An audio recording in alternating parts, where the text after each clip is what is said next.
ఇండస్ట్రీకి చాలా గడ్డు కాలం వచ్చింది తెలంగాణలో. దాన్ని ఆంధ్రప్రదేశ్ లో మనము చాలా అద్భుతంగా జగన్మోహన్ రెడ్డి గారి విజన్ ఎప్పుడు ఉన్నిందో వైఎస్ఆర్ కాంగ్రెస్ పార్టీలో జగన్మోహన్ రెడ్డి గారు ఎలా చేస్తామన్నారో ఇప్పుడన్నా ఆ కూటమి చేసి ఆ క్రెడిట్ ను మీరే తీసుకోండి. జగన్మోహన్ రెడ్డి గారికి ఆ పేరును వదిలిపెట్టండి అని కోరుతున్నా. మహేష్ గారు పేరు వదిలిపెట్టడానికి సిద్ధంగా ఉన్నారా? క్రెడిట్ మీరు తీసుకొని.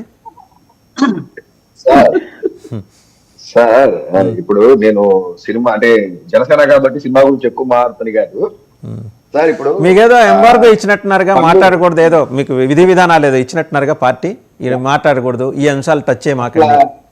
అలా అలా అలా ఉంది సార్. అంటే ఎప్పుడు మేము ఎప్పుడు లైన్ దాటి మాట్లాడడం లేదు. ఇంకోటి ఏంటంటే సార్, ముఖ్యమంత్రి మీరు చూసినట్టయితే నాకు తెలిసి అలాంటి విధి విధానాలు రెండు వ్యవస్థలకే ఉన్నాయి. ఒకటి భారతదేశంలో రక్షణ వ్యవస్థకి, రెండు జనసేన. మంచిది సార్, అది ఉంటేనే కదా సార్. లేదా ఎంత మాట్లాడేస్తే ఇబ్బంది అవుతుంది సార్. సార్ ఇప్పుడు చూడండి సార్, మీరు మీకున్న పొలిటికల్ వైసీపీకి కూడా ఉందండి కొన్ని విషయాల్లో. వైసీపీ కూడా వస్తా మీ దగ్గరికి వస్తా సార్. మీకున్న జర్నలిజం ఎక్స్పీరియన్స్ లో కానీ లేకపోతే చాలా మంది రాజకీయ నాయకులు అందరూ కూడా ఉన్నారు.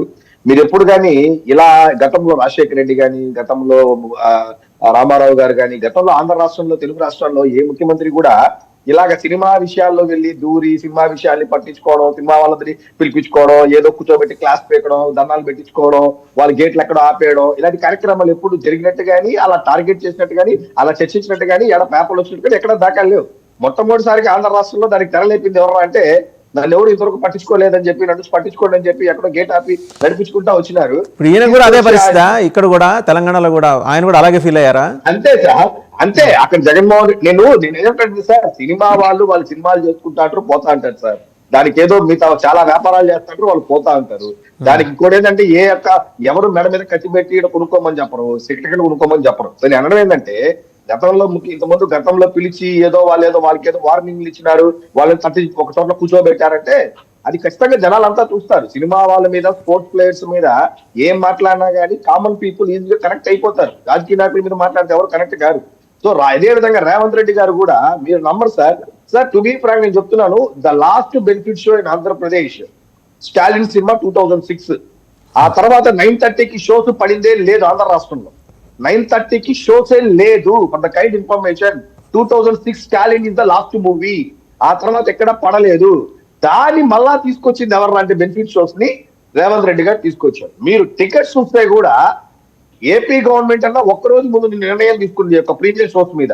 ఈయన 6 రోజుల ముందు నిర్ణయం తీసుకున్నారు. మల్టీప్లెక్స్ లో 1600, 1200 దగ్గర నుంచి ఉంది. ఏపీలో చెప్పాలంటే 75% ప్రైజ్ ఇచ్చారు. అక్కడ 100 రూపాయలు పెడితే 75 రూపాయలే పెట్టారు. అంటే నేను చెప్పడం ఆ యొక్క పర్సంటేజ్ లో చెప్తున్నాను. సో ఆ రోజు అన్ని రేట్లు ఇచ్చేసి ఈ సినిమాని ఇంకా రేవంత్ రెడ్డి గారు ఆ యొక్క తెలంగాణ గవర్నమెంట్ లేపి, ఒకవేళ ఇన్ కేసు ఆ ఇన్సిడెంట్ కానీ జరగకపోయింటే సబ్జెక్ట్ ఇంకో విధంగా మాట్లాడేవాళ్ళు. ఆ ఇన్సిడెంట్ అలా జరిగింది కాబట్టి, నిజానికి సార్ నిన్న సినిమా వాళ్ళు వెళ్ళిన దాంట్లో కూడా క్రెడిబిలిటీ అనేది లేదు. దానికి కారణం ఏంటంటే, ఈ ఇన్సిడెంట్ కోసమే పోయినట్టు, ఈ సినిమా రిలీజ్ కోసమే పోయినట్టు, ఈ సంక్రాంతి వస్తుంది కాబట్టి అడుక్కోవడానికే పోయినట్టే వెళ్ళినారు తప్ప వీళ్ళు గౌరవంగా కలిసిన సందర్భాలు కూడా లేదు. ఆ రోజు ఆంధ్రాలో కూడా అదే జరిగింది. సినిమాలు టోటల్ గా టార్గెట్ చేయడం, రేట్లు తగ్గించడం వల్ల పోవడం జరిగింది. అంటే ఏంటి, సినిమా వాళ్ళ మీద టార్గెట్ చేస్తే రేట్లు తగ్గిస్తే నా దగ్గరికి వస్తారు అనే ధోరణి ఏదైతే ముఖ్యమంత్రులకు ఉండిందో, ఇప్పుడు రేవంత్ రెడ్డి గారికి కానీ, ఇంత ముందు పనిచేసినటువంటి మాజీ ముఖ్యమంత్రి జగన్మోహన్ రెడ్డి గారికి, అది తప్పు అంటున్నాడు. సినిమా వాళ్ళు కూడా ఇంతకు ముందే కూడా పోయిండొచ్చు, మొన్న కూడా పోయిండొచ్చు. ఎందుకంటే దిల్ రాజు మీరు విన్నారు, మంచిగా అన్నారు, గుండె జారి గల్లంత నిజమా. అంటే ఏమైపోయిందంటే సార్, అందరూ ఫోకస్ దేని మీద వెళ్ళిందంటే, వీళ్ళు జనరల్ గా వెళ్ళి మాట్లాడుతుంటే ఎవరు పట్టించుకోరు. ఈ సినిమా పుష్ప సినిమా అల్లు అరవింద్ గారు ఉన్నారు, ఈయన ఎవరు అడుక్కోవడానికి పోయాడా అనే పాయింట్ మీద వెళ్ళింది. ఎన్ కన్వెన్షన్ ని నాగార్జున గారు కొట్టేశారు. మీరు అన్నట్టు నేను వెళ్ళి ఆ సాల్వా కప్ప ఇన్సిడెంట్ ఏదైతే ఉందో, ఇంకా కప్పకపోతే ఎన్ కన్వెన్షన్ తర్వాత M, R, S ఇలా కూడా కొడతామని చెప్పి సబ్జెక్ట్ ఏముందో మనకు తెలియదు.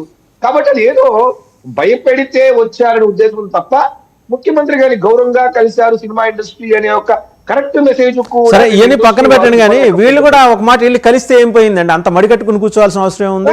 తప్పే ఉంది. ముఖ్యమంత్రి గారు, కొత్త ముఖ్యమంత్రి వెళ్ళి సౌహార్దపూర్వకంగా శుభాకాంక్షలు చెప్పేసి తప్పేంటి అంటున్నా సార్. ఇప్పుడు వాళ్ళు పర్సనల్స్ గా అంటే మీకు అనుమతులు కావాలంటే గవర్నమెంట్ కి రాసుకుంటారు. పెద్ద స్టేడియం ముఖ్యమంత్రి రేవంత్ రెడ్డి కడుపు నిండా పెట్టి పంపించాడు, స్టేడియంకి అనుమతి ఇచ్చింది మేమే అని, అవునా కదా? సార్ సినిమా వాళ్ళతో, స్పోర్ట్స్ ప్లేయర్స్ తో కొంచెం జాగ్రత్తగా ఉండాలి సార్. సినిమా వాళ్ళతో పెట్టుకుంటే గతంలో ఏమైందో మన రాష్ట్రంలో బాగా చూసాము. తీసుకొచ్చి ఎక్కడ కూర్చోబెట్టారో చూసాము. కాబట్టి కొంచెం జాగ్రత్తగా హ్యాండిల్ చేయాలా. ఎందుకంటే ఫ్యాన్స్ చాలా మంది హర్ట్ అవుతారు. వాళ్ళ హీరోలు వెళ్ళి ముఖ్యమంత్రికి దండం పెట్టుకుంటా ఎవరైనా కూర్చుంటే చాలా హర్ట్ అవుతారు వాళ్ళ ఫ్యాన్స్ అంతా కూడా. ఇండస్ట్రీకి ఏమైనా ప్రత్యేక రాజ్యాంగం ఉండాలంటారా మహేష్ గారు? ప్రత్యేకంగా వాళ్ళకి separate constitution which is in contrary to the existing constitution of India. ఎందుకు సార్ సినిమా వాళ్ళంటే చాలా సార్లు మొన్న కూడా రేవంత్ రెడ్డి గారు కూడా ఇలాగే మాట్లాడారు. వాళ్ళకి ఏమన్నా స్పెషల్ ప్రివిలేజెస్ ఇవ్వాలా, వాళ్ళకి ఏమన్నా స్పెషల్ ఇమ్యూనిటీస్ ఇవ్వాలా, వాళ్ళు తప్పు చేస్తే కూడా పట్టించుకోరన్నట్టు చూడాలా. ఏం సార్, ఒక మంత్రి రోడ్లు సరిగా వెయ్యలేక రోడ్లలో యాక్సిడెంట్ అయితే కొన్ని వందల మంది చచ్చిపోతే కనీసం ఏ మంత్రిని కూడా మనం టార్గెట్ చెయ్యం. అలా కాకుండా అదేంటి సార్, అది ప్రాణం సినిమా వాళ్ళ ద్వారా పోతే చాలా కాస్ట్లీ ప్రాణం, రాజకీయ నాయకుల ద్వారా ప్రాణం పోతే ఆ ప్రాణం తక్కువ విలువ, ఒకవేళ రాజకీయ నాయకుల నిర్ణయాల వల్ల ప్రాణాలు పోతే అసలు ఆ ప్రాణానికి విలువే లేదని ఆ టార్గెట్ ఓరియంటెడ్ ఏదైతే ఉందో అది పొరపాటు సార్. ప్రాణమే అన్నప్పుడు గురుకుల పాఠశాల 48 మంది పిల్లలు చనిపోయినప్పుడు రేవంత్ రెడ్డి గారు కనీసం ఒక తండ్రిని గాని లేదా ఆ యొక్క శాఖకు సంబంధించిన వాళ్ళు కానీ ఎవరినన్నా వెళ్ళి ఆయన పరామర్శించారా? మీ ముందు స్క్రీన్ మీద రెడ్ బల్బ్ వెలుగుతోంది జనసేన పార్టీ చూడండి, ఎందుకంటే మీరు కొన్ని మాట్లాడుతున్నారు. ఉండింది సార్ పర్లేదు సార్. అంటే ఏంటి సార్ రేవంత్ అంటే ఏంటి సార్ నాకు అర్థం కాలేదు. సినిమా ఇండస్ట్రీ వాళ్ళు చేస్తేనే పెద్ద తప్పని చెప్పి వాళ్ళకి ఏదో వాళ్ళే మాట్లాడాలని చెప్పి ఎందుకు టార్గెట్ చేస్తారు సార్ సినిమా వాళ్ళని? సినిమా వాళ్ళని టార్గెట్ చేస్తే లైన్ లైట్ లోకి వస్తామని కూడా పొరపాటు సార్, చాలా పొరపాటు. సినిమా వాళ్ళు కూడా ఒక వ్యాపారస్తులే, వాళ్ళు కూడా ఇండస్ట్రీ లాగా వాళ్ళు కూడా సినిమా తీయడం వల్ల ఎంతో మందికి ఉపాధి అవకాశాలు దొరుకుతుంది. సైకిల్ స్టాండ్ పెట్టుకున్నట్టు తెలుస్తుంది సార్ సినిమా హీరో యొక్క విలువేందో మనకు తెలియదు సార్. పాప్కార్న్ అమ్మేవాడికి తెలుస్తుంది సార్ సినిమా హీరో విలువేందో. వాళ్ళు చెప్తారు చిరంజీవి గారి సినిమా వస్తే స్టాండ్ బాగా నిండుతుందన్న, 10 రూపాయలు సంపాదించుకోవచ్చు అన్న, ఒక 2 బోండాలు ఎక్స్ట్రా అమ్ముకోవచ్చు అన్న, 2 పాప్కార్న్ అమ్ముకోవచ్చు అన్న అనేసి. పోనీ మనం ఏమన్నా గవర్నమెంట్ లో ఏమన్నా మనం ఏమన్నా ఉద్యోగాలు కల్పిస్తున్నాం, మరి థియేటర్ దగ్గర పనిచేసే వాళ్ళు పరిస్థితి సార్. సినిమా ఆడితే 10 రూపాయలు వస్తే కనీసం ఏదో ఒక 10 రూపాయలు సంపాదించుకుంటారు, కనీసం కడుపు నిండా తింటారు. దాన్ని కూడా కొట్టాలి అనుకుంటే మాత్రం చాలా పొరపాటు సార్. గతంలో కూడా సినిమా ఒకసారి మస్తాన్ గారు మాట్లాడతారు. మస్తాన్ గారు మహేష్ గారి మాటల్లో లాజిక్ ఉంది, వేదన ఉంది, రెండింటిని మనం అర్థం చేసుకోవచ్చు. కానీ డిస్క్రిషన్ అని ఒకటి ఉంటుందండి, విచక్షణ అని. ఎక్కడైతే కమోషన్ ఏర్పడే ప్రమాదం ఉన్నట్టు సమాచారం అందగానే జూనియర్ ఎన్టీఆర్ తారక్ గారు ఎలాగా వెంబడే బెనిఫిట్ అదేంటి ప్రీ రిలీజ్ ఈవెంట్ క్యాన్సిల్ చేసుకున్నారో ఆ తరహాలో ఇది చేసుకుని ఉంటే ఈ ఉపద్రవం జరిగి ఉండేది కాదు అనే మాట కూడా వచ్చింది. ఆ వైజ్ గా ఎందుకు ఆలోచించలేకపోయారని ఒక పాయింట్ సార్. నిజానికి ఈరోజు చెప్తాను చూడండి సార్, నిజానికి ఆ రోజు చెప్పాలంటే తారక్ గారి విషయం మీరు కరెక్ట్ గా తీశారు. ఆ రోజు చాలా ఖర్చు పెట్టేస్తారు వాళ్ళు చెప్పాలంటే, ఈవెంట్ కి చెప్పాలంటే చాలా ఖర్చు పెట్టేస్తారు. ఫ్యాన్స్ అంతా కూడా వెయిట్ చేస్తున్నారు, దాన్ని కూడా వాళ్ళు యాక్సెప్ట్ చేశారు. నిజానికి చెప్పాలంటే అల్లు అర్జున్ కూడా అనవసరంగా ఆ రోజు బెనిఫిట్ షోకి రావడం చాలా పొరపాటు. ఇంత క్రేజ్ ఉండి కూడా బెనిఫిట్ షో రావడం అతను చేసిన మొదటి తప్పు. రెండో తప్పు, ముఖ్యమంత్రి గారు అసెంబ్లీలో మాట్లాడిన తర్వాత దాన్ని ప్రెస్ మీట్ పెట్టి ఏదైతే వివరణ ఇచ్చారో అక్కడ అతని యొక్క ఇమ్మెచ్యూరిటీ లెవెల్స్ అనేది స్పష్టంగా కనబడింది. సరే, మీరు డెమోక్రసీలో ఎవరెలా ఉండారో మీరు ప్రత్యేకంగా రాయండి సార్, వాళ్ళు అల్లు అర్జున్ గారు ఫాలో అవుతారు. గూగుల్ రాయండి, మీరు రాయండి. అంటే ఎవరు వాళ్ళు మాట్లాడే స్వేచ్ఛ ఆయనకి లేదా?